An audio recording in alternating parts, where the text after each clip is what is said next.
Hola, ¿qué tal? ¿Cómo estáis? Esperamos que muy bien. Bienvenidos a un nuevo programa, un nuevo Crímenes y Palomitas. Aunque el de hoy es un poco especial. Hoy será el primero en el que no nos acompañe nuestro Rafa Teruel.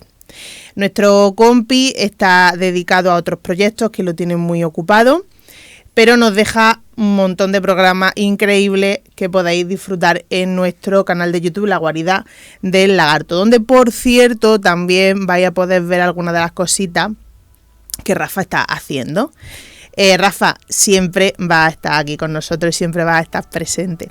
¿Quién es? Si estamos, pues enorme, mi queridísimo Javier Serrano. Muchas gracias. Indispensable Manuel Serrano a los mandos y una humilde servidora, Verónica Jiménez.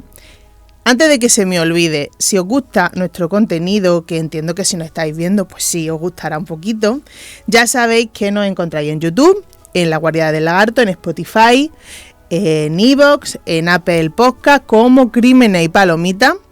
Y pues suscribiros y estáis pendientes de lo que subimos. Y además también, si queréis seguirnos en Instagram, Crímenes y Palomitas, se llama así, para ver si creamos una comunidad de palomiteros adictos al true crime cada vez un poquito más grande. Javi, hoy traemos el caso. Este es un caso del que seguro que estáis oyendo hablar muchísimo últimamente todos. Seguro que estáis incluso hasta un poquito saturados. Y que estáis oyendo un montón de versiones. Netflix ha sacado la tercera temporada de Monstruo y su protagonista ha inspirado no esta serie o alguna película que también hay por ahí, sino a 3 de los personajes más icónicos de la historia del cine. Porque seguro que todo el mundo que nos está escuchando, o casi todo el mundo, conoce a Norman Bates, a Buffalo Bill o a Leatherface. Así que hoy os lo vamos a contar todo sobre Ed Gein. Bueno, pues antes de empezar a contar la historia de este personaje, de esta persona, vamos a dar un contexto histórico, porque creemos que es importante para dimensionarlo todo. Estamos en los Estados Unidos a mediados del siglo XX, es la tierra de las oportunidades, son ciudades en expansión, las fábricas están día y noche funcionando. Es una sociedad que mira hacia el futuro con optimismo, pero bajo esa superficie de progreso y prosperidad, en el corazón rural, existía una vida muy distinta, la que hemos visto en muchas películas y demás, ¿no? Pueblos pequeños, aislados, profundamente conservadores, donde el tiempo avanza mucho más lento. Las creencias religiosas, rigidez moral, todo esto va a tener mucha importancia, dominaban los aspectos de la existencia. En ese paisaje nació y vivió Edward Theodore Gein, un hombre que pasaría a ser un vecino silencioso y extraño a convertirse en una de las figuras más aterradoras de la historia criminal. Pues Ed Gein nació, Gein, es que bueno, son pronunciaciones un poquito, yo lo he oído de las dos españoles podemos decir Gein. Gein, pues Gein, venga. Aunque creo que se dice Gein. Sí, bueno. ¿No? Bueno, Ed Gein, que me suena casi hasta mejor que Gein, nació en 1906 en La Crosse, Wisconsin. Es que además parece un nombre como inventado. La Crosse de Wisconsin o de en el corazón de la América rural de Medio Oeste. La casa donde creció era dura y era casi canónica de la época. Un padre, George, bebedor, ausente y un vago que no conseguía mantener un trabajo, de ninguna manera. Y una madre, Augusta, se llama Augusta Wilhelmina, era su segundo nombre, religiosa al extremo, que instruyó de forma férrea y absolutista a Ed y a su hermano mayor Henry. Henry era 4 años mayor que Ed. Augusta les transmitió que el mundo era pecaminoso y que las mujeres eran peligrosas, todas menos ella, Para ella todas las mujeres eran prostitutas, por lo que relacionarse con estos seres pecaminosos pues lo llevaría a todos, no solamente al que se relacionaba con ella, a toda la familia al infierno. Por eso a su hijo los castigaba duramente cuando hacían algo que no era correcto, ya que, según ella entendía, solo a través de la disciplina y del castigo se podía evitar la condena eterna. Fíjate, La familia en aquel entonces vivía en un almacén de abarrotes en La Crosse. El almacén de abarrotes es como una especie de tienda de comestibles o de almacén de eso, de comestibles y demás. De lo poco que ganaba George como carpintero. Pero cuando Ed tenía 8 años, vendieron todo lo que tenían y se compraron una granja en Plainfield, que estaba como a unos 180 kilómetros de distancia. En ese momento, Plainfield era un pueblo muy pequeño, donde todo el mundo se conocía y había un gran sentido de la comunidad. Además, era de mayoría protestante. Augusta, que era luterana ferviente, desde el inicio se aisló en la granja junto a su hijo.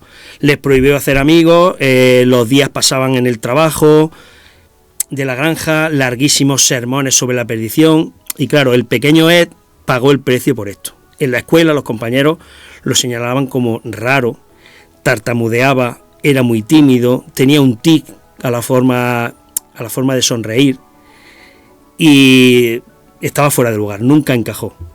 El caso es que Ed no era tonto, era inteligente, aunque en la escuela no pasó nunca de ser un alumno promedio, un chico normal. Durante los recreos estaba normalmente siempre solo, estaba como siempre muy metido en su mundo. Por suerte para él esto cambió un poco cuando descubrió la biblioteca de la escuela, que bueno, al ser un pueblo tan pequeño y una escuela tan chica, no es que fuese la biblioteca más extensa del mundo, pero bueno, algo tenía. Él ahí empezó su fascinación, él leía mucho y empezó a fascinarse por libros como sobre anatomía, crímenes y relatos pulp. Yo reconozco que yo no sabía lo que era un relato pulp hasta este momento, hasta cuando estuvimos investigando, que básicamente son relatos como con mucha violencia muy borbosos, son cómics normalmente. Dejaremos imágenes de portada de relatos pulp. Y bueno, a través de estas páginas Ed se podía asomar un poquito a un mundo que estaba prohibido para él. Era un territorio dominado por lo que le habían enseñado a él a considerar profano: el sexo, las mujeres y la violencia. Lo que leía a escondida se convertía en el contrapunto perfecto de su lado devoto, obediente y puro, que hacía su madre, ¿no? El mismo niño que se arrodillaba ante su madre para rezar y castigarse por haber mirado a lo mejor demasiado a una compañera, se escondía debajo de la sábana y con una pequeña luz pues se sumergía en historias cargadas de brutalidad. Mientras Augusta le leía a su hijo pasajes bíblicos sobre el castigo, las condenas eternas y este tipo de cosas, otros autores llenaban la mente de Ed, mujeres fatales y mundos oscuros. Así, mientras su madre predicaba la inocencia, en él se acumulaban fantasías reprimidas, deseos no resueltos, una una confusión emocional. Con el tiempo, lo que para cualquier niño habría sido una infancia dura, en Ed se transformó en algo profundo, un vacío social, emocional y afectivo que jamás lograría escapar. Por eso se centró en leer este tipo de libros: anatomía, medicina forense, relatos de crímenes. Aquella educación asfixiante en ese aislamiento social lo marcarían de por vida. Qué importante, ¿eh? Una educación y sobre todo una vocación social, inculcar a tu hijo una vocación social sana, eso es muy importante. Y no se hace, a día de hoy todavía no se hace en muchos casos. Bueno, pues pasaban los años y en ese minúsculo punto del mundo que era Plainfield. Y en 1940 George, el padre de familia, muere. Yo he leído en algunos sitios que fue por un infarto, luego también he leído en otros sitios que fue por una enfermedad que ya llevaba arrastrando. Bueno, el caso es que el hombre se murió y, aunque ya lo venían haciendo desde siempre, los hermanos al final ya se quedaron como al cargo de la gestión de la granja, bajo, eso sí, el mando férreo de Augusta. Poco a poco el contraste entre los hermanos Gaines se hizo más evidente. Henry, el mayor, comenzó a cuestionar abiertamente la influencia de su madre.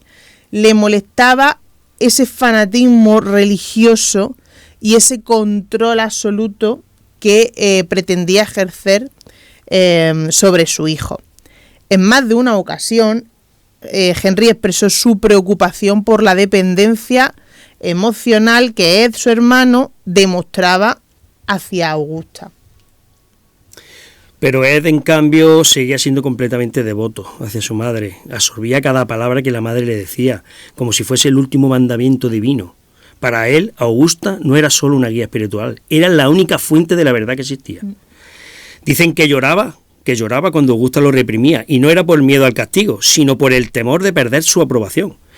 Esa devoción inquebrantable se convirtió en el centro de su vida emocional. Las discusiones que pasaba con el hermano, como tú has comentado, se hicieron cada vez más frecuentes, porque Henry intentaba hacerle entender, hacerle entrar en razón y advertirle de que esa relación con la madre no era sana, no era normal. Pero a Ed, cuando el hermano se ponía así, no le hacía gracia, no lo soportaba, no le gustaba. El caso es que la tensión entre los hermanos fue creciendo. De hecho, creo que era también porque Henry estaba saliendo, se había hecho una novia, cosa que era completa y absolutamente normal. El hombre se había hecho una novia y una señora que era divorciada y que tenía 2 hijos. Entonces eso fue como un boom y un crash en su casa. Esta tensión, por este tipo de motivos, fue creciendo hasta que en la primavera de 1945 pasó algo. Bueno, pasó algo muy grave. Un día los dos hermanos trabajaban en la quema de un campo cercano a la granja, que esto era una práctica que se hacía de forma común en la zona. Según el informe oficial que se redactó después, Ed perdió de vista a su hermano durante el incendio y, como no lo encontraba, pidió ayuda. Cuando llegaron los rescatistas, al principio él dijo que lo había perdido de vista y que no sabía dónde estaba, pero Ed los condujo directamente hacia un montículo donde yacía el cuerpo sin vida de Henry. Efectivamente, los llevó hasta allí y, claro, este hallazgo despertó sospechas, porque el cuerpo presentaba señales de asfixia por el humo, aunque apenas tenía quemaduras. Tenía ahí algo raro. Algunos informes mencionaron que también tenía moretones en la cabeza. Pero a pesar de esto, la policía local, poco acostumbrada a investigaciones complejas, concluyó que se trataba de un accidente y, sin más, cerraron el caso. Yo creo que siempre he creído que no se quisieron complicar mucho la vida. No se complicaron la vida. Pero como no, esto es un accidente. Ya está. Bueno, pues poco después llegó la pérdida más devastadora para Ed. Ese mismo año, en 1945, Augusta sufrió varios derrames cerebrales que la dejaron pues bastante debilitada. Y en diciembre de ese mismo año, ya finalizándolo, murió. Para Ed fue el final de todo lo que le daba sentido a su vida. Con su madre se fue el único vínculo real, aunque con muchos filtros, que tenía con el mundo. Y al mismo tiempo desapareció la última barrera que contenía la oscuridad que Ed llevaba dentro realmente. Cuando Augusta murió, Ed quedó solo, frente a una gran extensión de tierra, atrapado entre los recuerdos. Él decidió clausurar varias habitaciones de la casa para conservarlas intactas, convirtiéndolas en una especie de santuario dedicado a su madre. Sumido en el vacío absoluto, sin afecto, sin contención, Ed comenzó a construir un mundo interior que cada vez era más perturbador. Sus lecturas se volvieron cada vez más oscuras. Devoraba historias de crímenes reales, canibalismo, necrofilia.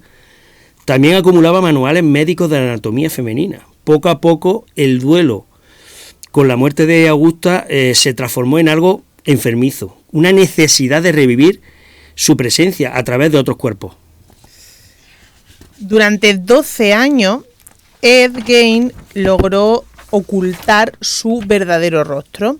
En apariencia era un vecino excéntrico, pero inofensivo. En Plainfield, ese pueblo pequeño donde todos se conocían, él ocupaba un lugar un poquito ambiguo. No formaba parte de la comunidad como tal, pero tampoco despertaba un rechazo abierto. Era el tío raro, un tío solitario que es verdad que tras la muerte de su madre se había vuelto más reservado.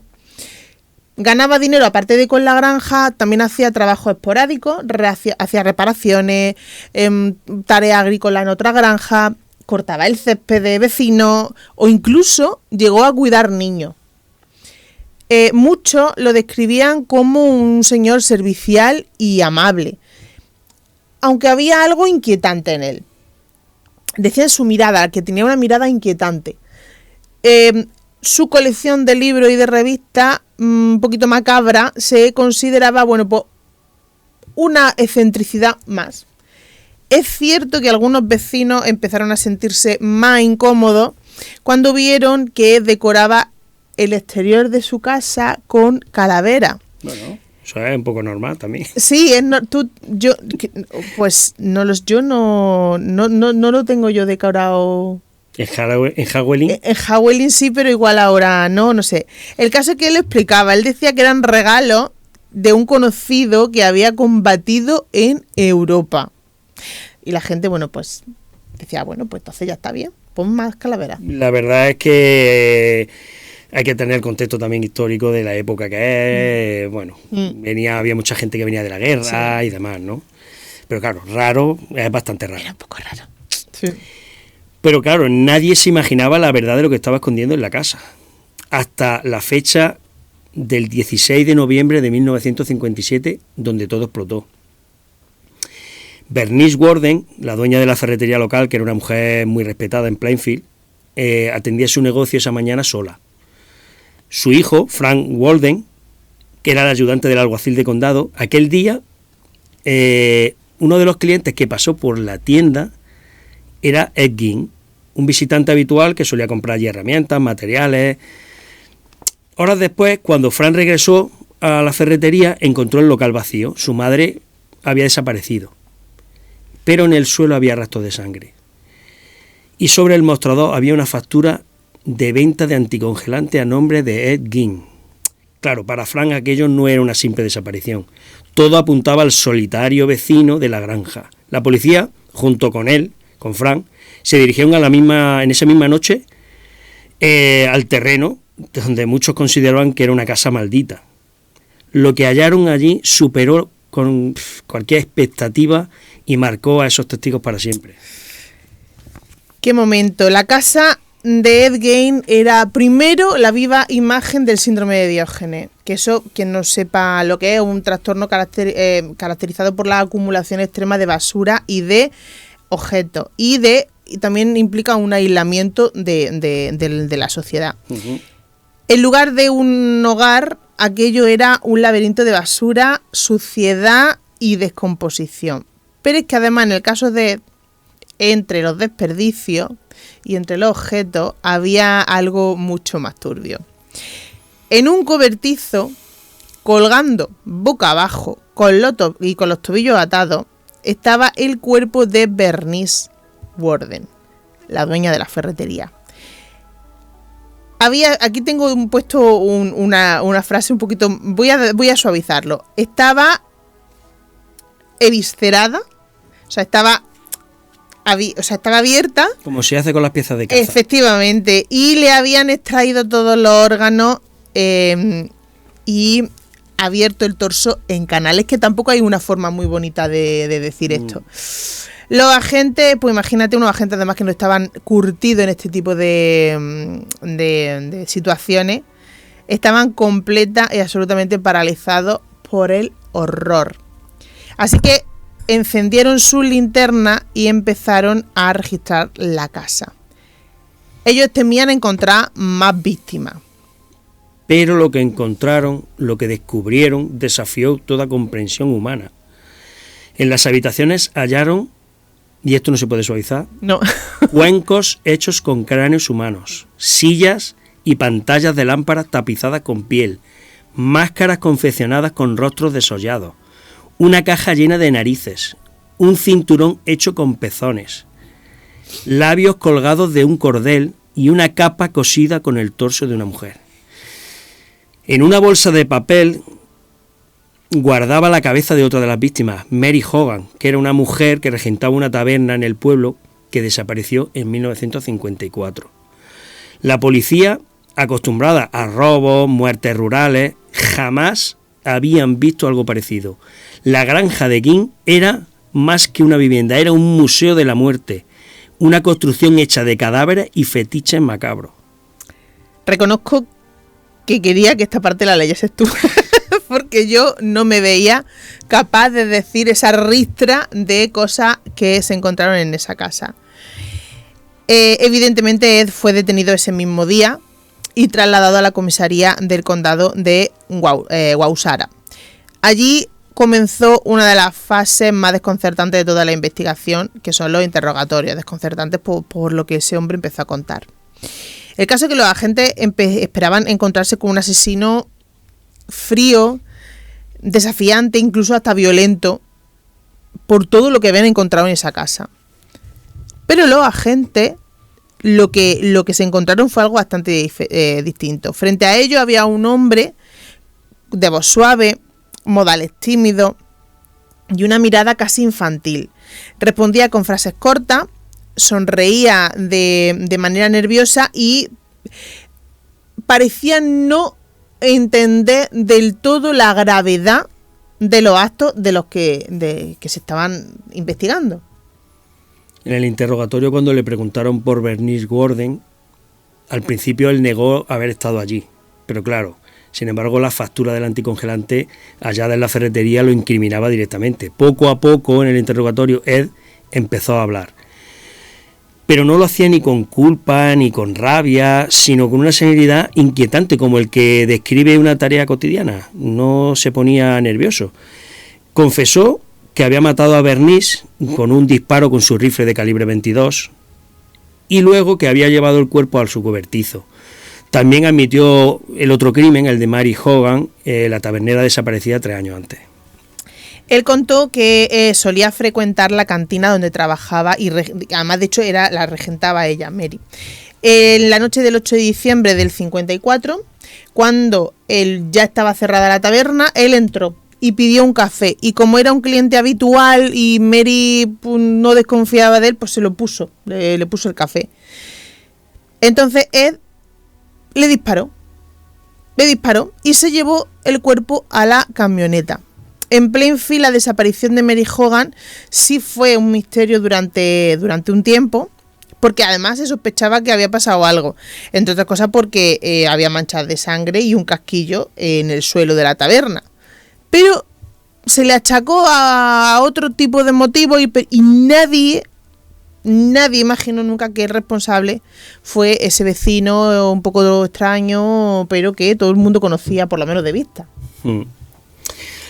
Lo que más sorprendió a la policía no fueron las confesiones, sino la explicación de Ed, la que él dio sobre el objeto encontrado en su casa. Dijo sin titubear que durante años había desenterrado cadáveres de mujeres, porque claro, al principio ellos pensaban que había allí, que había un montón de víctimas, que había matado un montón de mujeres, un montón de... De hecho hay titulares al inicio que decían 20 y pico... Un montón de cadáveres. Claro, cuando él ya dijo que no, que es que él se dedicaba a desenterrar cadáveres de mujeres que le recordaban a su madre. Sacaba los cuerpos, la piel, los huesos, los órganos, y bueno, pues fabricaba sus manualidades, si se le puede llamar de alguna manera manualidades.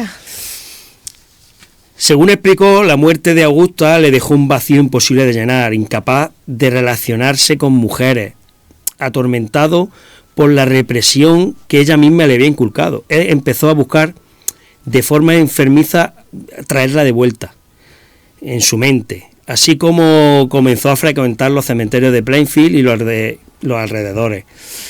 Leía con atención los habitáculos del diario local, buscaba nombres de mujeres que estuvieran recientemente fallecidas, de mediana edad, que se pareciesen a su madre. Y bueno, pues cuando encontraba una candidata, pues Ed cogía, cuando anochecía, agarraba su herramienta, cogía su camioneta y se dirigía al cementerio. Ay, señor. Bueno, pues entre 1947 y 1952 hizo decenas de incursiones nocturnas a cementerios. Él abría ataúdes, sacaba los cuerpos y los llevaba a su granja. A veces decía, los devolvía después a su tumba después de que había cogido algo que a lo mejor a él le interesaba.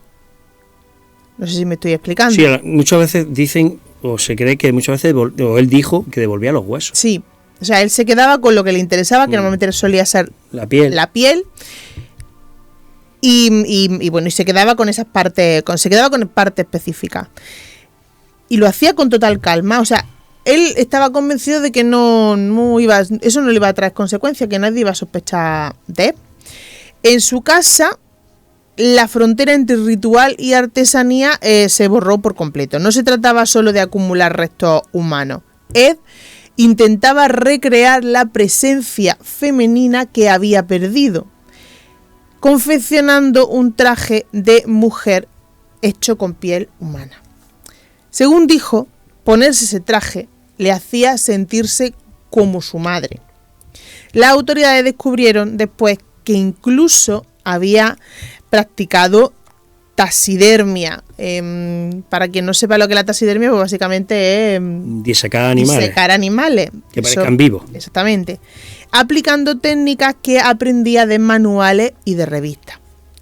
Los cuerpos eran desollados con una precisión quirúrgica, como si la piel fuera un material de costura más. Aunque Ed siempre negó haber tenido relaciones sexuales con los cadáveres y nunca se probó del todo que esto fuese así, su fijación por el contacto físico con ellos siempre dejó abierta esa duda.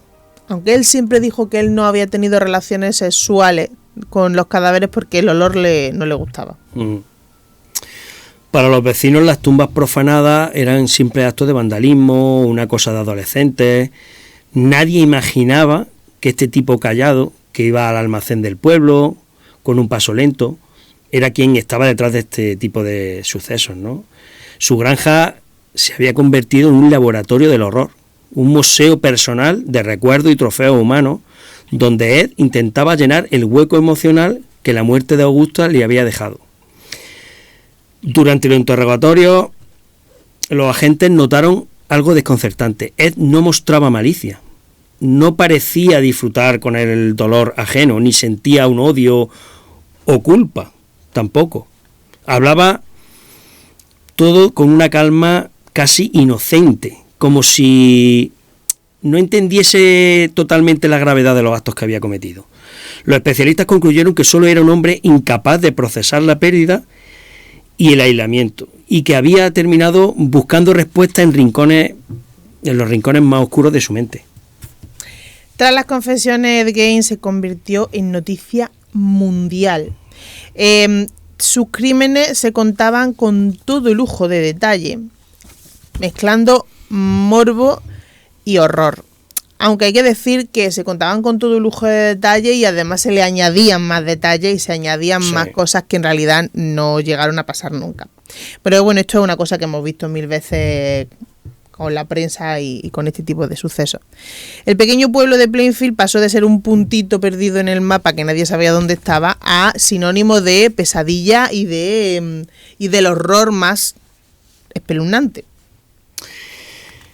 Como curiosidad,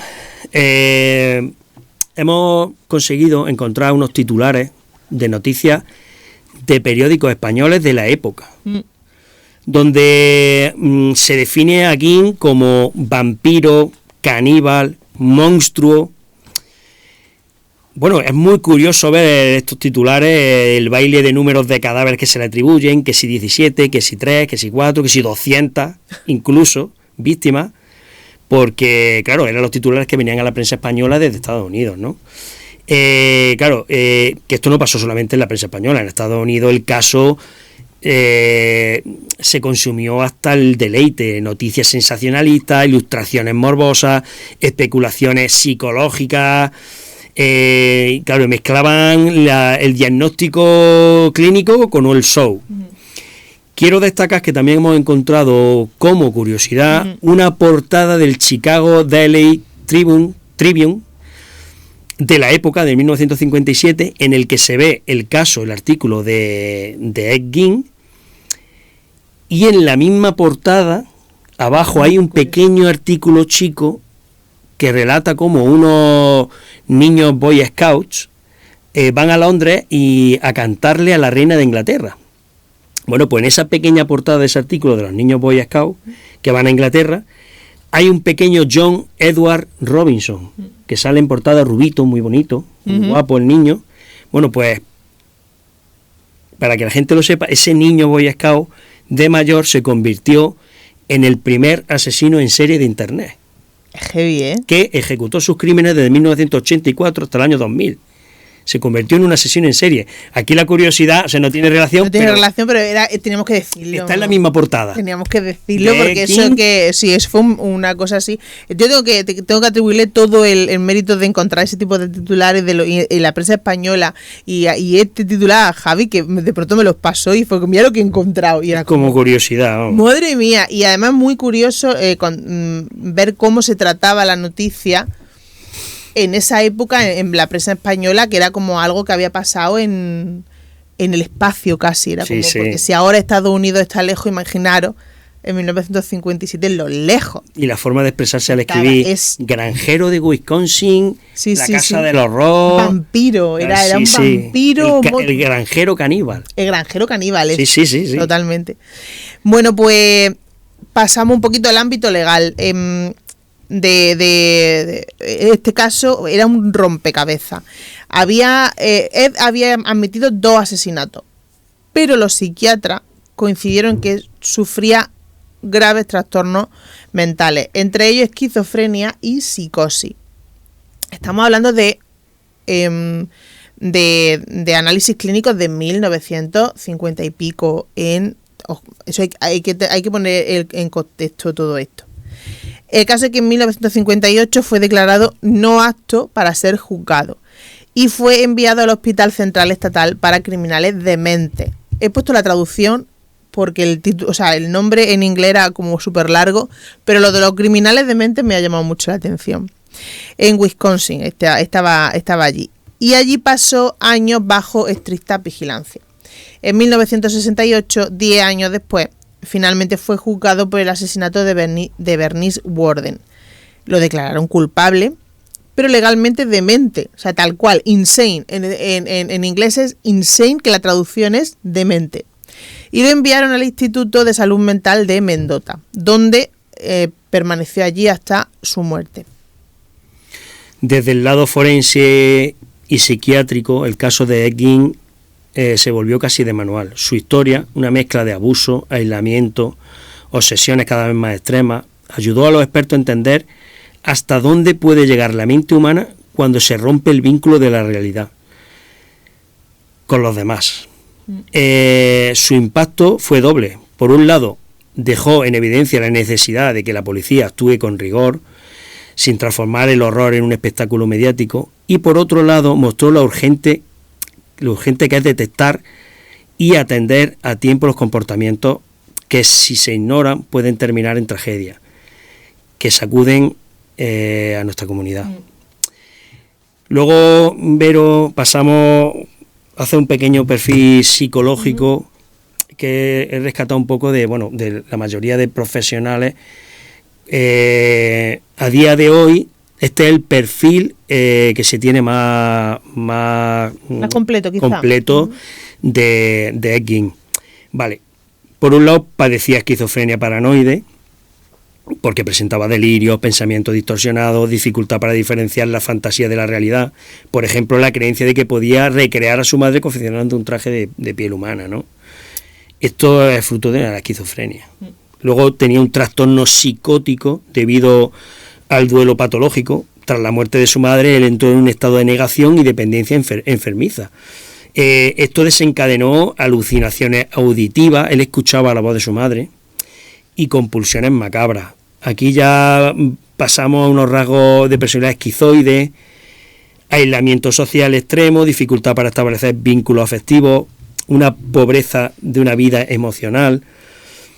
Y luego, para finalizar, pues los fetichismos macabros que él hacía, ¿no? La necrofilia parcial, entre comillas, ¿no? La fascinación por los cadáveres, que no se puede negar, y el vínculo sexual que tiene con esa necrofilia, con esos cadáveres, ¿no? Ese erotismo, esa fijación erótica y simbólica con los restos humanos.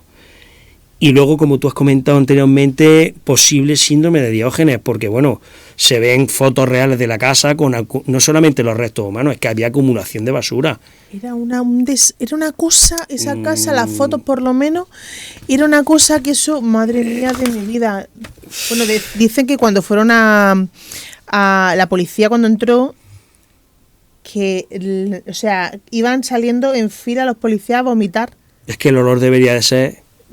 Por todo lo que encontraron y por cómo estaba esa casa. Claro, la gente que encima que no tenía ningún tipo de preparación, tampoco cómo te preparas para eso, pero gente que no estaba. Ya no solo para los cuerpos, los restos de cuerpo humano, sino la insalubridad, la falta de higiene, la basura, los restos de comida, de todo, de no limpiar durante años.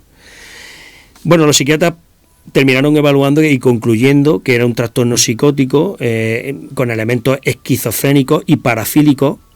Entre comillas, siempre decimos lo de la necrofilia porque no se pudo demostrar lo que él hacía con los cadáveres, ¿no? Entonces, pero bueno, pero ahí está. Yo creo que el hecho incluso hasta de ponerse él el traje y de tal, él le tenía que dar algún tipo de satisfacción sexual. Sí, estaba vinculado. Que no tuviese relaciones... Sí, física, ¿no? Con los cuerpos. Yo creo que sí. Luego, bueno, sus actos fueron impulsados por la ausencia de una empatía fría, por un mundo delirante, obsesivo, enfermizo, muy ligado a la fijación patológica de su madre. En criminología se le puede catalogar como un asesino psicótico, no como un psicópata. Esto es importante. Sí, eso es importante. El caso es que durante su encierro Ed se comportó como un paciente tranquilo, amable y bastante cooperativo. Leía, trabajaba en el taller del hospital, hablaba con otros presos o con otros enfermos, con el personal de allí. Parecía, ya claro, ya se fue haciendo mayor y parecía pues un anciano tímido, inofensivo, muy lejos de ese monstruo que describía la prensa. Aunque es cierto que su fijación con su madre, con Augusta, no desapareció jamás. Mientras tanto, la granja de los Gaines se convirtió en un lugar de peregrinaje. ¿Qué nos gusta? Un morbo, ¿qué nos gusta? ¿Qué nos gusta? Es que llegaron a querer conservarla como una atracción macabra. Pero en 1958 se iba a subastar y por lo que sea, ardió hasta el palillo. Se sospecha que fue provocado. Fue un incendio provocado por la gente que no quería que la zona se convirtiera en un ir y venir de gente de un parque de atracciones del horror. Por Dios.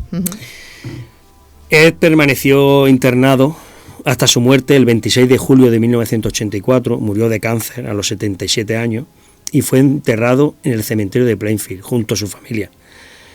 Con el tiempo, su tumba fue objeto de vandalismo, de robo, visitantes arrancaban pedazos de la lápida como recuerdo, y en el año 2000 fue robada por completo y recuperada un año después en Seattle.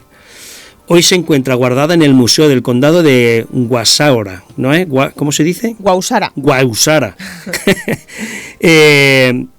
Mientras la tumba permanece sin marca, ¿vale?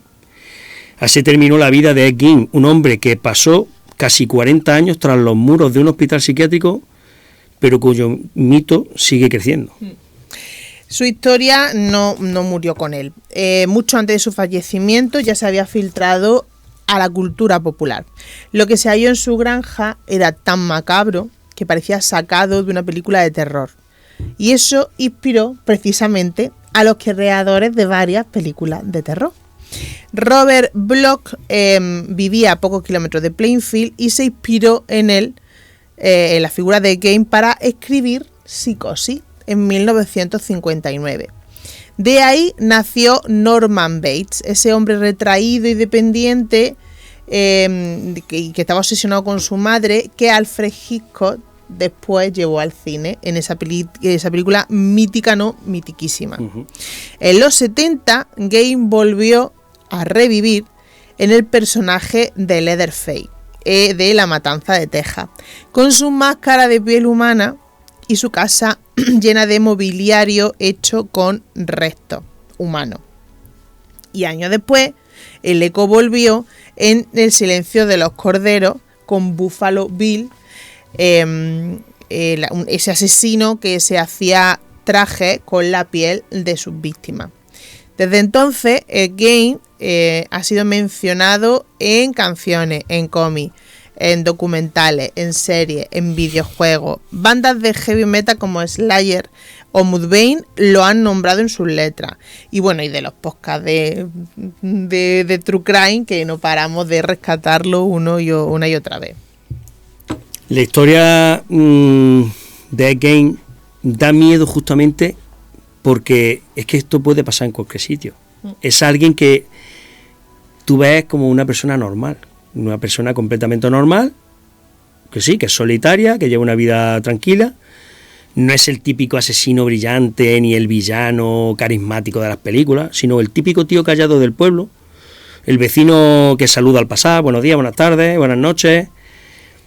Pero claro, ahí está el verdadero horror, porque tú no sabes qué se camufla detrás de lo cotidiano.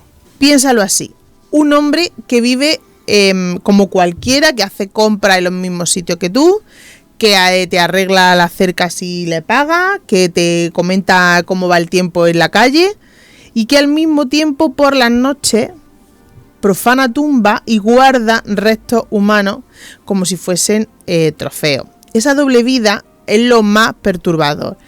Es ese monstruo que vive a la vuelta de la esquina. Claro, es que el miedo es que esa persona que tú ves normal, cotidiana, el típico vecino normal, resulte que hace ese tipo de cosas, ¿no? Sin que tú lo sepas. El caso de Ed Gein no solo es espantoso, porque es espantoso. Porque eran cosas muy perturbadoras, ¿no? Pero también es una advertencia, porque el espanto por la brutalidad de sus actos y también la advertencia porque nos obliga a preguntarnos cómo estamos tratando la salud mental, cómo cuidamos los vínculos sociales y cómo los medios pueden transformar un crimen en un mito. Recordarlo no es glorificarlo, aquí no estamos glorificando, lo estamos recordando, un poco también para aprender de los errores. Es entender que ignorar estos signos pueden volver a abrir la puerta del horror. Esto es muy importante, porque muchas veces se acusa un poco es que, claro, si lo estáis elevando a un mito. No, hay que contar estas cosas y hay que recordarlas para que no se vuelvan a repetir. Esta ya lo hemos comentado, la figura de Gein sirvió de inspiración para personajes que se convirtieron en hito en el cine.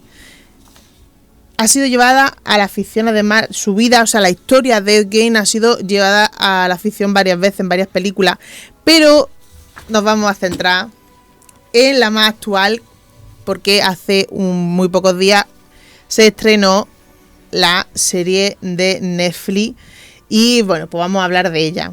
¿Qué te parece?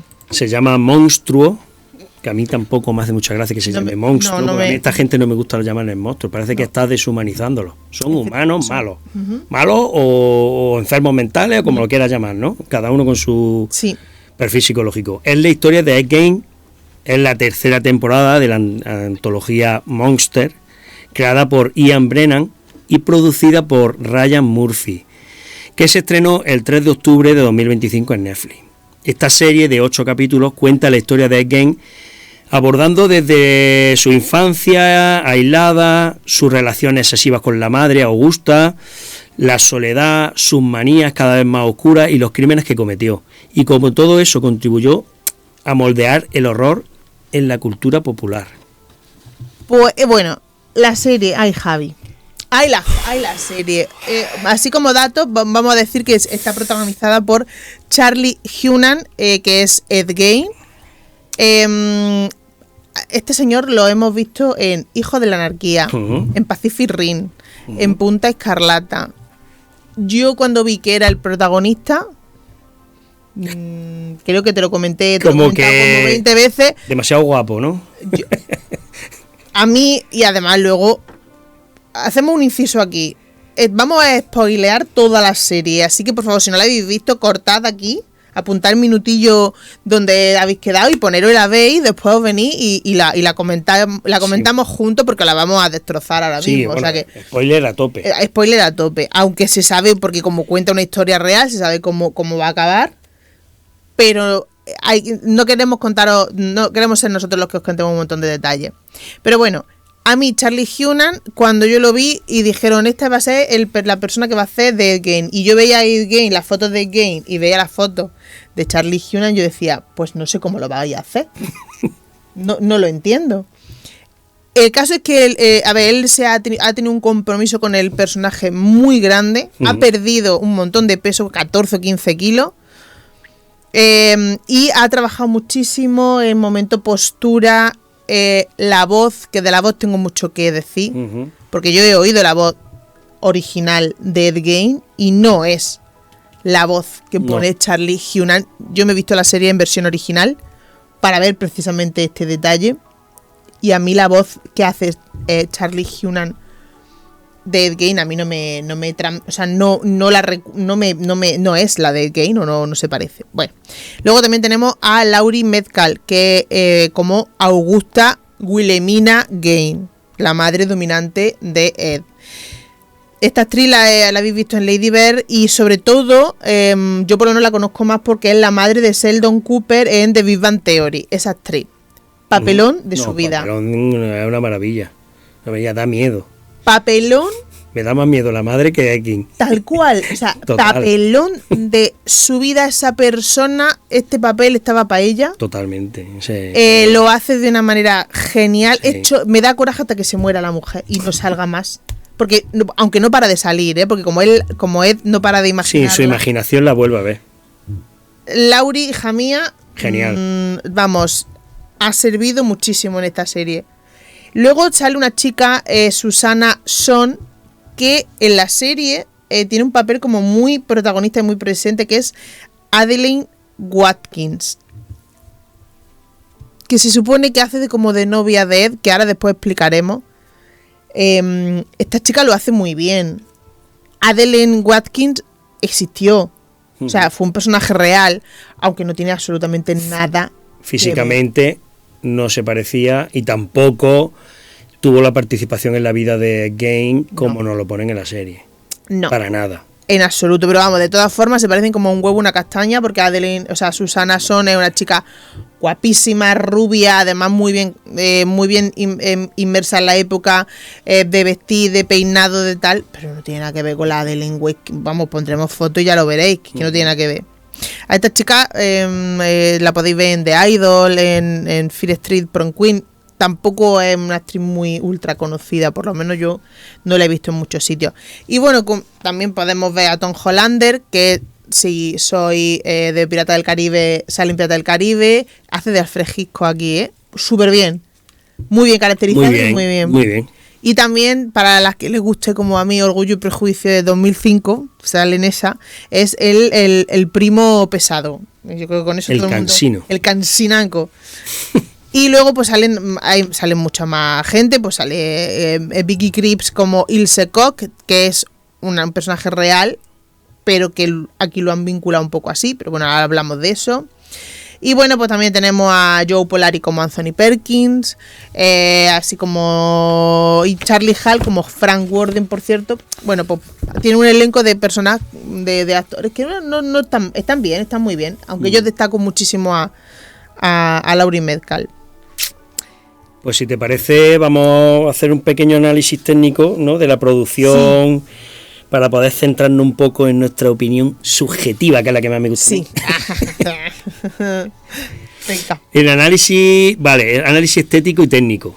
La ambientación, Wisconsin rural, 1950, las casas no deterioradas, así, las granjas aisladas, el frío, el clima, la nieve, la naturaleza, ¿no? Se ve como un poco el espejo en la mente de Gein, ¿vale? El estilo visual, los tonos apagados, brillos bajos, interiores oscuros, claustrofóbicos, exteriores desoladores, que se ven extensiones de nieve, en las carreteras. La serie juega con este tipo de contraste entre lo cotidiano rural y lo grotesco que hayan en la granja. Que eso sí se te mete la... Perfectamente. Vamos, que no puedes hasta oler en la casa. Perfectamente. Y la ambientación de la época, para mi gusto, impecable. Está genial. Impecable. Luego, el sonido y la música, bueno, enfatiza un poco en la atmósfera perturbadora. En el tráiler usan referencias musicales que evocan, bueno, la culpa, el suspenso. También comentar que el guión busca explorar no solo los actos de Ging, sino los silencios, los murmullos, la obsesión. Es un poco... tiene ese contrapunto. Y luego la transformación física del protagonista de Human, perdió decenas de kilos, adoptó como la postura esta encorvada que llevaba Ging. Eso sí, la verdad es que lo que es la caracterización de Ging, la verdad es que viendo cómo es el actor, que es un tío atlético, guapo, es que luego lo ves caracterizado y dices, ostras. Hasta que se quita la ropa.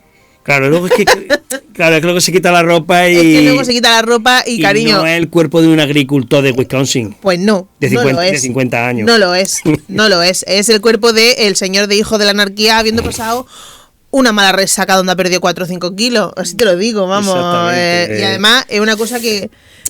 Con todo el mundo que he hablado sobre la serie, a todo el mundo que le gustan los hombres, todo el mundo me ha hecho lo mismo. Es que te saca de la... O sea, ve a ese señor, aunque sea con la ropa interior de su madre. Claro, te saca completamente de Ed Gein. Es que te saca. Yo me pongo desde el punto de vista, por ejemplo, de un hombre heterosexual, y a mí me pone la típica mujer granjera de 50 años encorvada, pero luego se quita la ropa y tiene un cuerpazo. Yo me quedaría así como... No procede. Pues en esta serie hay cosas que funcionan muy bien y cosas que funcionan regulinchi, por lo menos para nosotros. Luego ahora debatiremos un poquito más extensamente, pero yo, por ejemplo, destaco que para mí funciona muy bien la interpretación de Charlie Hunnam. Funciona bien, sí. O sea, lo hace muy bien, te crees en muchos aspectos que es Ed Gein. Sí. Tiene una forma de hablar, tiene una forma de expresarse que ya digo que a mí no se le parece, porque claro, pero yo es que me he documentado para hacer este programa, entonces yo he oído la voz real de Ed Gein. Claro, para la gente que no... Bueno, luego también te digo, en el doblaje se pierde absolutamente todo ese detalle, ¿eh? Si la veis doblada, todo esto que decimos no lo vais a entender, porque no se transmite. El que dobla nada. Al español dobla con una voz normal. Otra cosa que funciona muy bien es como tú has indicado, la ambientación, en realidad la producción, está todo muy bien diseñado. El casting es muy bueno, la madre, los personajes ficticios, la figura del cine, la referencia, todo eso está muy bien, eso funciona muy bien y a mí particularmente me ha gustado. Y luego también hay una cosa que por lo menos yo creo que está muy bien y es muy interesante, esa reflexión sobre lo que significa un asesino como Ed Gein en la cultura popular, que no para de reinterpretarlo continuamente. Yo creo que eso también se plasma muy bien y cuando veáis la serie lo vais a entender. Lo que funciona un poquito menos o lo que puede resultar un poquito problemático, es muy perturbador todo. Si ya es perturbador el caso, hay puntos en lo que lo hace too much. Por lo menos para mí, como yo entiendo, hay una escena que son absolutamente muy fuertes y yo creo que son un poquito innecesarias. Son mucho más grotescas de lo necesario y eso creo que también es un poquito desagradable, por lo menos para mi gusto. Sí, como que no hacía falta tampoco hacerlo tan explícito, ¿no? No hacía falta. Y hay una cosa que creo que también todo el mundo yo, por lo menos con todo el mundo que yo he hablado, todo el mundo coincide. Los primeros episodios, muy bien. Ostras, los primeros episodios. Es que además nosotros íbamos comentando y era como, ¡buah! Sí, tal, no sé qué. Porque es es la historia real. Exactamente. Es él en su granja, la madre, la vida cotidiana, vas viendo cómo él cada vez se va deteriorando mentalmente más, cada vez va peor. Sí. Pero después, ay amigo, el desbarre. Los últimos episodios es un desbarre que dices tú, pero, ¿qué está pasando? ¿Qué está pasando? Y otra cosa que no funciona por lo menos para nosotros, es hay una sobredramatización y una licencia creativa y narrativa que básicamente es que son mentiras. O sea, es que...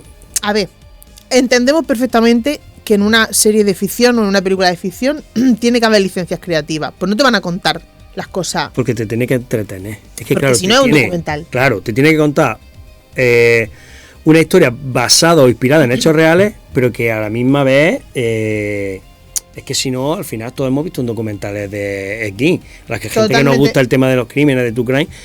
Bueno, X, pues ya está, el granjero de Wisconsin que estaba perturbado, que hacía estas cosas. Totalmente de acuerdo. ¿Qué pasa? Que una cosa es tomarte unas licencias creativas y adornar. Porque también es verdad que, además creo que esto lo comentábamos cuando estábamos viendo la serie. Yo no sé lo que Ed Gein hablaba o creía hablar con su madre. O pensaba o imaginaba. Cuando estaba en su granja él solo. Entonces entiendo que todo lo que sea, que no esté documentado y que no esté reflejado en un informe policial, todo eso se puede interpretar un poco como tú consideres. Son suposiciones. Eso es una cosa, y ahí está, bueno, pues ahí está la licencia creativa y perfecto. Pero otra cosa es que ya te lo inventes sobremanera ya. Además, saques de la manga cosas ya que... Claro, si quieres, si te parece, vamos a destacar alguna, ¿vale? Venga. Por ejemplo, la relación romántica con Adelaide Walking. Es que de verdad, ¿era necesario? Yo creo que no era necesario. Pero si es que esta chica, la de la historia real, ella primeramente dijo que había tenido una relación con él, que había estado 20 años con él, pero luego se desdijo y dijo que no, que se habían visto 3 veces, habían dado un paseo por el pueblo y se habían hablado 3 veces. Y aquí es que a mí no me cuadra que te metan a este personaje los 8 capítulos como su novia, porque además, si dijeran, no, es que estaba en su mente, es que él se imaginaba que era su novia, que yo creo que han querido medio hacer un poco eso, ¿no? Pero es que tampoco encaja, si es que luego ella tiene una vida, ella tiene una trama, se va a Nueva York, luego, o sea, es real. Entonces, hay gente que dice que no, que es que Adelaide Watkin, esta chica que en la serie está súper presente y además, de hecho, es que llega a estar comprometida con Ed Gein. Eso no pasó. No pasó, pero vamos, no pasó ni siquiera que fuera su novieta. No pasó. Ni novieta de una semana, no pasó. Que no. Que dice, hay gente que dice, no, pero es que eso en la serie es que él está en la mente de Ed. Pero no está en la mente de Ed. Está en la mente. Porque es que esa chica en la serie tiene una subtrama. O sea, tiene una historia, una vida personal. Paralela a Ed Gein. Con la madre. Exactamente. En su casa. Cuando se va a Nueva York porque quiere ser fotógrafa. A mí tampoco me parece. A mí me sobra esa. Totalmente. Luego, en la serie se da por válido que Ed Gein mata a su hermano Henry y que provoca un incendio para borrar las pruebas. O sea, esto se da por. Se da por hecho. Se ve cómo lo hace. Esto no es verdad. O sea, no es verdad. No está probado. Se sospecha que pudo haber sido él. Bueno, y no hubiera sido mejor en la serie sin hacer que tú creas que ha podido ser él, que no se vea, sino que se vayan los 2 hermanos al campo, pase algo en el que tú, el espectador, diga, ostras, ¿se lo habrá podido cargar él? ¿Habrá sido él el que lo ha matado? Pero no me lo ponga ahí. No, es que se ve perfectamente cómo lo mata. Lo mata de un golpe y después lo deja ahí tirado, porque luego lo mata en un golpe y es como que él como que él se imagina que el hermano se levanta del suelo cuando está con la cabeza abierta, pero dice, uy, me ha dado un golpe, bueno, venga, vamos, tal, no sé qué. Hacen como que no lo ha hecho por maldad, sino que lo ha hecho dentro de su locura, de un delirio. Sí. O sea, ha cometido algo él, sin saber que lo está cometiendo. Vale, nos quieren meter que él ya tenía delirio, que tenía esquizofrenia. ¿pero para qué? ¿Pero por qué nos metes una cosa que no pasó de verdad? Es que no me cuadra. No. Siguiente paso. Otra cosilla que no nos ha gustado. El asesinato de la niñera. Pero bueno, si es que incluso la figura de la niñera, es que yo de verdad... Se dice, se comenta, que, o sea, no se dice, o sea, en aquella época, en alguno de esos años, una chica de 15 años que se dedicaba a cuidar niños desapareció de la zona, pero nunca jamás estuvo relacionada con Ed Gein. Es que eso es otra cosa que yo... Cada más te vas sacando de lo importante de la trama del personaje que estamos hablando. Porque si ese personaje tuviera relación real con Ed Gein, dice, bueno, es que tiene que salir en la serie, ¿no? Por ejemplo, como su madre, ¿no? Como los personajes que salen, ¿no? Mary Hogan, etcétera, etcétera. Pero si es que esta chica no tiene relación ninguna. También en ese mismo punto, unos cazadores que también desaparecen de la zona y también se atribuye a Ed Gein que los mata con una motosierra a ver. Tiene que sacar la motosierra, claro, para hacerle el enlace con la película. En la serie, que sí me parece que está hecho de una forma inteligente, hacen alusión a los personajes que después son inspirados por Ed Gein, que son Norman Bates. De hecho, se ve el rodaje de la película de Psicosis con Hitchcock, con Anthony Perkins.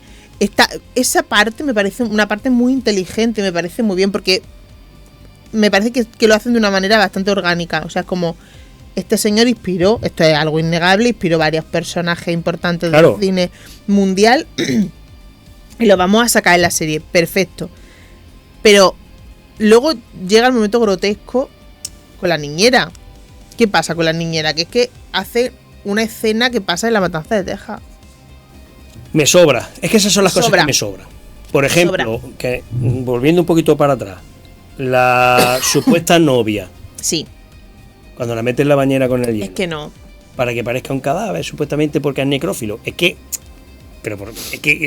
eso se lo sacan ahí. Aparte de que queda cutre, morboso, no pasó.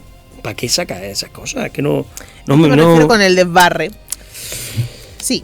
Es meter morbo por meter morbo. Totalmente. Porque ahí eso sobra. Totalmente. Se dice también, en la serie se da por válido que Ed Gein cuidaba niños y se los llevaba a su casa para mostrarles sus restos.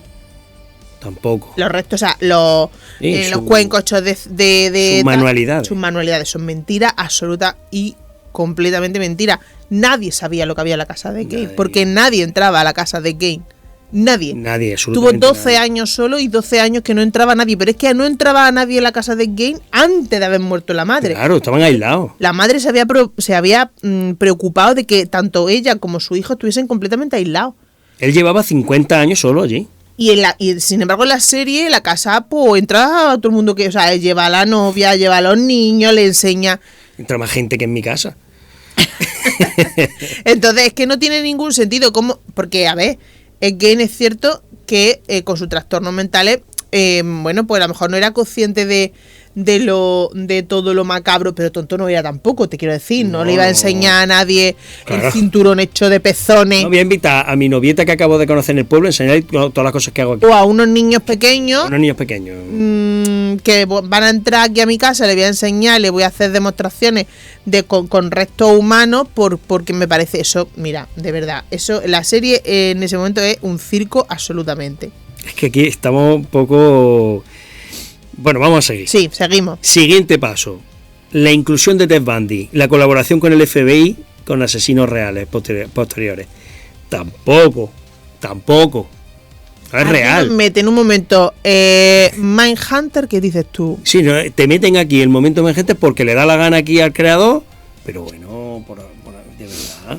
Que a ver, que al que le gusta la serie de Mindhunter, pues te dice, ostras, mira, o sea, te llama la atención como un cameo, pero no viene ni no pinta, vamos, sobra totalmente. Aparte que no pasó. No pasó y además no pasó, pero no pasó de ninguna manera. Y encima es que también entiendo el por qué lo hacen, porque es como que quieren meter un poco también el tema de El silencio de los corderos, donde sí. Aníbal Lecter ayuda colabora a la policía a buscar a Buffalo Bill. Y yo creo que quiere meter ahí un poco una referencia ahí, pero me queda forzado. Queda absolutamente... es que no es verdad. Eso no pasó, eso no pasó. Primero que no pasó. Y segundo, que si tú le vas a pedir información a un asesino psicópata, asesino en serie, para intentar pillar a otro asesino en serie, le pides información a un asesino en serie psicopático. No a un señor... malvadamente y fríamente elabora sus crímenes de una manera. No a una persona enferma mental que estaba en el centro psiquiátrico empastillado, porque ese hombre vivía a base de pastillas. La esquizofrenia tiene su medicación. Y ese hombre estaba allí como... Vamos, como... ¿Y tú qué le vas a pedir? Que te diga cómo él mataba, pero si él no era un asesino en serie, ni era un psicópata. No. Entonces, ¿qué información le va a sacar el FBI a él? A mí eso me molesta. Te iría a por cualquier otro asesino que esté en la cárcel. Me molesta porque además yo creo que como que intentan comparar, y además eso pasa más veces en la serie, Sí. como que intentan comparar a ese tipo de asesinos y a más asesinos que salen después. Intentan comparar a Ed Gein con ese tipo de asesinos. Es que no lo era. No. He oído en infinidad de programas, de podcast, de tal. Era un monstruo, era un asesino en serie, se le dice en muchas ocasiones que un asesino en serie, que es un psicópata. No lo era. No lo es. No lo era. Hizo cosas horribles, pero Ed Gein era un hombre enfermo mental. Con unas circunstancias familiares, unas circunstancias personales muy... extrema. Muy extremas, de aislamiento, de... ya lo hemos hablado un montón de veces, los ambientes ultra religiosos, los ambientes castrantes, eso da paso, y si encima tiene ya una enfermedad mental, eso da paso y crea seres humanos muy poco... sociables, perturbados, con parafilia. Con muchos problemas. Claro. Y eso es una cosa que está ultra demostrada. No me puedes comparar a Ed Gein con Ted Bundy. De hecho, mucha gente dice que, bueno, y lo dicen hasta en la serie, que Ed Gein es que era transexual. Ed Gein tenía un conflicto con su identidad sexual porque estaba reprimido sexualmente, pero él no era transexual.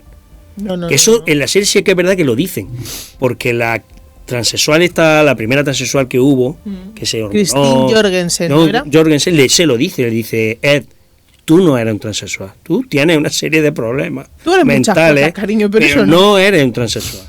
Por mucho que tú te vistas de mujer o hagas estas cosas, no eres un transexual. Hay alguna cosilla más. Por ejemplo, la escena de necrofilia sexual en la serie se ve explícitamente como Ed Gein hace actos de necrofilia, y cuando digo explícitamente es explícitamente, o sea, no da lugar a duda. No lo dejan como posiblemente o algo velado que a lo mejor puede ser, no, se ve cómo lo hace. Eso él siempre, si lo hizo o no lo hizo, tampoco lo vamos a saber porque no estábamos allí, pero él siempre lo negó. Él siempre negó, no era lo que él buscaba con aquello. Lo que él buscaba con llevarse cadáveres a su casa era tener la presencia femenina que había perdido y que lo perturbaba tanto. Claro. Y el de quedarse con cosas de esos cadáveres era por seguir teniendo esa parte de esas partes que había perdido de su madre, porque él en su mente enferma no entendía otra manera de hacerlo, claro, pero no porque quisiera ni convertirse en mujer ni nada. tener Yo una creo novia muerta. Exactamente, no. Es que muchas veces es que da eso es lo que enseñan en la serie. Sí. O sea, es que parece que quiere tener a una novia muerta allí. Por un lado, Hola, ¿qué tal? Y le habla. sí, por un lado, sí que es verdad que te enseñan que él es un enfermo mental que tiene esquizofrenia, porque lo dicen en la serie. El médico le dice: Ed, tú tienes esquizofrenia. Todo lo que estaba escuchando, las voces que ves, no sé qué. Pero en realidad hay que entender que todas estas parafilias, todas estas cosas que hacía, las hacía dentro de delirio, no como una persona racional. Él lo hacía dentro de su imaginación y vete tú a saber lo que él tuviera en la cabeza. Le dio por cuerpo humano como le podía haber dado por cualquier otra cosa. Sí. O sea, le podía haber dado por coleccionar arcilla. Yo qué sé. Sí, una mente perturbada y una persona enferma mental. Sin medicación durante 50 años. Bueno, es que además una vez que se medicó ese hombre, pues tuvo el resto de su vida, pues la pasó... Con un comportamiento normal, con un entre comportamiento comillas. de lo más, vamos, normal. Pues él siguió haciendo cosillas, manualidades y tal, pero bueno, porque era lo que había aprendido durante un montón de años. Claro. Pero él, pues sí, normal, nunca volvió a tener un conflicto con nadie. Hay que tener en cuenta que la serie te saca aquí un montón de cosas que a mí me sobran, pero es que me sobran 2 capítulos enteros. ¿Verdad? A mí me sobran 2 capítulos enteros. Yo siempre lo digo, me pasa siempre con las producciones de estos directores, con Ian Brennan y con la producción de Ryan Murphy, me sobran 2 capítulos, siempre. Me pasó con Dahmer, me pasó menos, pero con los Menéndez, que por cierto no son casos que queremos traer también, queremos comentar, pero con los Menéndez, por ejemplo, a mí me sobran 2 capítulos, por no decirte que bastantes más. Y esta serie a mí me sobran 2 capítulos de serie. No me parece. Lo del final apoteósico. Bueno, también hay que decir lo de Richard Speck, de las tetas. Sí. Que eso ni tenía tetas ese asesino, ni nada de lo que cuentan. O sea, se sacan aquí de la manga. Que además todos, ese tipo de asesinos, como que todos se inspiraron en Ed Gein. Yo no tengo constancia que ninguno de esos asesinos dijese en su entrevista con el FBI que se habían inspirado en Ed Gein y que se carteaban con él. Luego eso estaba luego... Claro. Hay gente que dice que eso estaba en su mente. Que él pensaba que esos asesinos se habían inspirado en él. Pero que eso tampoco es cierto, eso nunca lo dijo. ¿Cuándo dijo eso ese hombre? Nunca lo dijo. Ese hombre estaba en una institución mental de donde Cristo perdió el mechero, con un acceso súper limitado a la información que había del exterior, y murió en 1984. Ese hombre que va a saber, es que no creo que sí, que él era un lector muy ávido y él leía un montón. Y no te digo yo que alguna portada no leyese de algún periódico, sí. No te digo yo que no, pero que lo cuentan como... O sea, el último capítulo es que literalmente ese hombre muriendo de forma metafórica y un pasillo lleno de asesinos. Vitoreándole. En serie, famoso, vitoreándole. Bueno, vitoreándole y bailando. Sí, con luces de discoteca. Y las enfermeras bailando. O sea, ¿esto paranoia qué es? ¿Pero por qué? No, es que no... Ya te digo, a mí la serie... Que conste, ¿Qué? que conste, que a mí me ha gustado la serie. O sea, quiero decir... Sí. Dentro de que tengo unos conflictos... a mí la serie me ha gustado. La recomiendo y recomiendo que la gente la vea. Porque es entretenida. Sí, entretenida, por supuesto. Y es entretenida y está bien.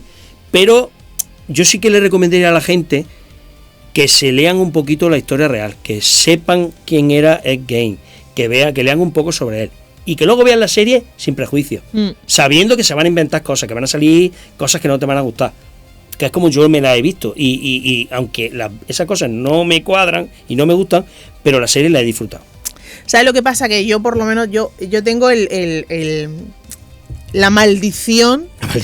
La maldición de haberme empapado del caso real. Claro, si yo no hubiese sabido nada del caso real, lo primero es que hubiera sacado una conclusión bastante no acertada de lo que era la figura de Gein, porque te lo pintan como otra cosa. Y lo segundo es que bueno, pues sí, me hubiera entregado a la serie tranquilamente. De hecho, bueno, pues vamos a verla. Pero ¿qué pasa?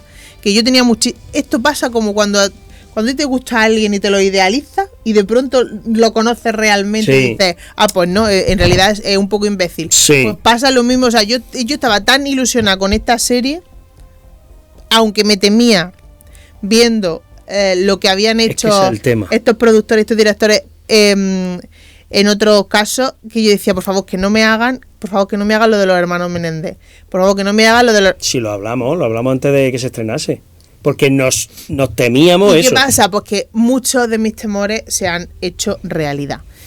Desvirtúan completamente la figura de Gein.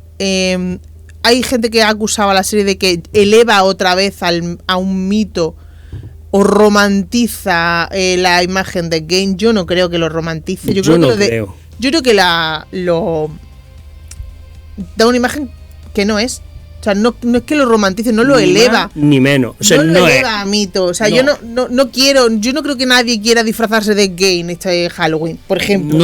No, yo no creo, como tú dices, ni que lo hagan más mito, ni que lo romanticen, ni que le quiten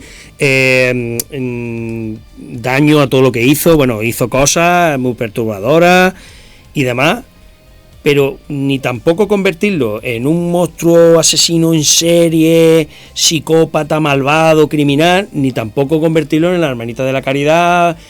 A ver, No. ¿que es, Sí. ¿que es peligroso una persona así? Sí, Claro que porque sí. un enfermo esquizofrénico sin medicación y sin control y con una serie de parafilia y de Superpeligroso. fetiche y demás, pues yo no lo querría de vecino al lado mía. O sea, No. está claro. Te voy a recordar el caso de aquella médico de urgencia que mató a 3 compañeros con un cuchillo, con un bisturí, porque tenía esquizofrenia paranoide. Sí, española. Española, aquel caso. Y tú, ¿cómo vas a saber que esa chica está generando una esquizofrenia paranoide, que es tu compañero, que es médico, y es tu compañera, y un día coge y cree que le estáis haciendo lo que sea, y se pone a matar a todos los compañeros de la planta? Entonces, Son, da miedo, es peligroso. Claro que sí. Lo tenemos que mitificar como si fuese el monstruo este de... Bueno, pues yo creo que eso lo ha hecho la prensa, lo han hecho los medios, el cine, lo han convertido, bueno, pues con una inspiración para la ficción. Y esta serie es lo mismo, es ficción y punto. Sí, totalmente. Además, ya te digo, yo me sobran 2 capítulos, los 2 capítulos del final me sobran absolutamente por completo. Me sobran también muchas referencias, por ejemplo, hacen referencia a la bruja de Buchenwald, que era un campo de concentración nazi. Es verdad, no hemos hablado de... Una señora que se llamaba Ilse Koch, que era el bicho. Esa sí era un monstruo. Esto sí era un monstruo. Era el bicho más Ahí malo sí. que pisó la tierra, porque bueno, y eso pasó más veces en todo el terror nazi. Hubo personajes que amparados en esa impunidad que le daba en un uniforme y un cargo, cometieron actos de auténtico psicópata y de auténtico monstruo. Ella sí era un monstruo. Ella sí era una sádica. Ella sí Una cogía psicópata sádica. y si veía a un prisionero del campo de concentración que ella junto con su marido gestionaban, si veía a un prisionero con un tatuaje que le gustaba, Se quedaba con su trozo. Y se mandaba hacía- matar a esa persona para llevar y para quitarle este trozo de piel y hacer lámparas pero eso lo hacía sabiendo perfectamente lo que hacía. Claro, claro. Un acto puro de sadismo brutal, que no era lo que hacía Ed Gein. Que Ed Gein no lo hacía por sadismo y por tal. Ed Gein lo hacía porque estaba enfermo. Esta señora lo hacía porque disfrutaba y encontraba placer en hacerlo. De hecho, Ed Gein no disfrutaba que se sepa, solo mató a 2 personas. A estas 2 mujeres, que se sepa. Por lo tanto, no es un asesino en serie. Sabemos lo que es un asesino en serie. El asesino en serie, según el FBI, es aquella persona que mata a 3 personas o más, dejando un espacio de, pues dejamos, de calma, ¿no? De tiempo entre muerte y muerte, ¿vale? A 3 o más personas. A él no se le pueden adjudicar más muertes, por lo tanto no es un asesino en serie. Tampoco es un psicópata, es un enfermo mental. Y una pregunta que yo tengo es, ¿tú crees que él se inspiró realmente en esta Ilse Koch? Que tenía como en la serie que se vean los cómics estos No. de... Yo creo que tampoco. No. Yo también he inventado. No, exactamente, ni se inspiró en ella para hacer lo que hizo, ni se inspiró tampoco en Christine Jorgensen, que fue la primera mujer transexual de la que hay referencia, que además de hecho se hizo se cambió de género de forma médica, tomando, en fin, fue la primera. Y lo que pasa es que fueron coetáneos, En el tiempo, la prensa. Exactamente, la prensa. Dijo... Claro, él se estaba haciendo un traje de mujer. Sexual y se porque- quiere convertir porque se ha fijado en... Kristen Jorgensen. Y no, Y no es verdad. no es cierto eso, no hay ningún tipo de prueba de que, porque es que además es que Gein no quería ser mujer, no era que estuviese incómodo o que no que estuviese, se identificara con su género, con el género con el que él había nacido, es que él quería no convertirse en Metirse su en madre, el cuerpo. sino meterse en el traer cuerpo. a su madre de vuelta. Y él, bueno, pues Sí. ¿cómo? Pues él entendía en su mente enferma que era la manera. Entonces, no hay prueba de que eso fuese verdad y en la serie lo hacen de una manera... Ya te digo que la serie empieza muy bien, tiene el capítulo que se llama Verde.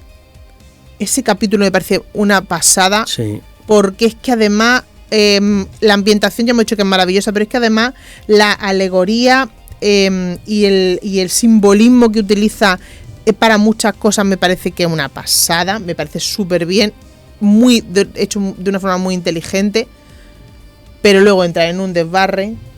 Y además el sexo, esto pasa siempre con estas producciones de estas dos personas, de Ian Brennan y de Ryan Murphy, el sexo está ultra presente, se le da una importancia que en muchos casos yo creo que no lo tiene. De hecho, se le atribuye una relación sexual activa con la Bernice Warden, con la señora, con la ferretera.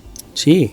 Sale en la serie, Bueno, es que ese hombre tiene una relación romántica y sexual completamente, completa con esta señora, cuando eso no es y no me vale cierto. la gente que dice, no, es que eso era él en su cabeza, tenía una en su mente, en sus delirios. Y entonces la caja de sujetadores... Es que luego no cuadra, porque luego estaba el vino, la caja de los sujetadores allí físicamente, entonces no cuadra. De hecho, algún médico que trató a Ed Gein llegó a indicar que él creía que ese hombre había muerto virgen, no había tenido nunca relaciones sexuales con una mujer, no, porque es que le habían enseñado desde chico que eso era lo peor del universo. Que él se excitara... Bueno, eso es inevitable, quiero decir. Se excitaría con 1500 cosas. Claro, él se masturbaría en su casa, a lo mejor con los cadáveres, con las piezas no te digo que no hubiera un componente sexual. En las piezas que él hacía, en las cosas que él hacía, en esos fetiches que él tenía, en esos trofeos, en esas cosas. No te digo que no haya un componente sexual. Pero el pegote de la relación romántica con la ferretera... pero es que además con la otra, con la otra chica, es que tampoco... No, eso no pasó. Y si tú quieres llevarlo a ya te digo, es una serie, es ficción, vale, pero joliné, no sé, yo creo que es que tenemos esa maldición de que como conocemos el caso real, no vamos a poder disfrutar bien de... Pero tampoco eso, porque mira, hay otras... Te voy a poner el ejemplo de Asbestas, por ejemplo, no llevan el caso tal cual es, pero lo llevan de una manera tan inteligente y tan bien hecho. Claro, porque tiene sus libertades. Vale, exactamente. O habéis tomado licencias creativas porque es lo que tenéis que hacer, pero todo cierra bien. Y aquí, en esta serie, a mí no me cierra. No. Lo siento muchísimo. Yo cuando terminé la serie, yo estaba deseando de que terminara ya el último capítulo. Yo dije, Dios mío. De hecho, hasta la puse ya en versión doblada, porque a la vez que estaba terminando la estaba haciendo otras cosas, porque yo ya me estorbaba el rato que estaba perdiendo con ese final. Y mira que me dio coraje, porque al principio yo lo estaba disfrutando un montón y llegó un momento en el que dije, esto es un desbarre, esto parece un videoclip de la MTV, que contra estoy viendo, pero ¿qué está pasando? ¿Por qué me hace esto con todo, Ryan Murphy? ¿Por qué me lo tienes que estropear de esta manera cuando yo estaba feliz viendo los primeros capítulos, que me los empapé así, que no quería dejar? Y a mí, por lo menos, creo que lo dijimos, ha pasado de un 8 a un 6, yo casi que menos, casi que un 5, y le voy a dejar un aprobado por el trabajazo actoral que tiene, por la ambientación maravillosa y porque los primeros capítulos merecen muchísimo la pena. Es mi valoración, los primeros capítulos muy buenos, los dos últimos podrían haber sido simplemente inexistentes y que hubiésemos estado bien con eso. No pasa nada, no hubiera pasado nada si no lo haces. No. ¿Te sobran? Ya está. Es que te sobran, ya está. Total y absolutamente. Bueno, ya está, te quiero decir, es nuestra opinión. Ya está. Sí, por favor, subjetiva. Por favor, vosotros cuando la veáis, decidnos qué opináis. Seguramente a lo mejor hay gente que nos dice, pues no tenéis ni puñetería. Pues sí, pues no tenemos. Bueno, cada uno. Ya está. Pero contárnoslo en comentarios, contadnos qué os parece, contadnos si os ha gustado, si no os ha gustado, qué hubieseis cambiado, qué creíais que sí era cierto y os hemos dicho que no lo es. No sé, dadnos vuestras impresiones, que nos apetece un montón. Y Y nada, que ya mismo estamos otra vez con otro programita. Por favor, Ryan Murphy, que sé que la 4ª temporada de Monstruo la va a hacer de Lizzie Borden, que para mí es uno de los casos que más me gusta de la vida. Por favor, escúchame, averiguo dónde vive, Ryan Murphy, averiguo dónde vive y voy y te lo digo a la cara. Por favor, no me estropees Lizzie Borden, no me la estropees. Y nada, que nos vemos prontito. Javi, un placer como siempre. Igualmente. Y que nos sigáis, por favor, en Instagram, que suscribiros a nuestro canal de YouTube, que de verdad que lo hacemos con un montón de cariño. Y que nos oigáis, que interactuéis con nosotros para ver si crecemos un poquito más. Y nada, nos vemos. Muy bien, estupendo. Hasta luego. Vale, chao. Chao.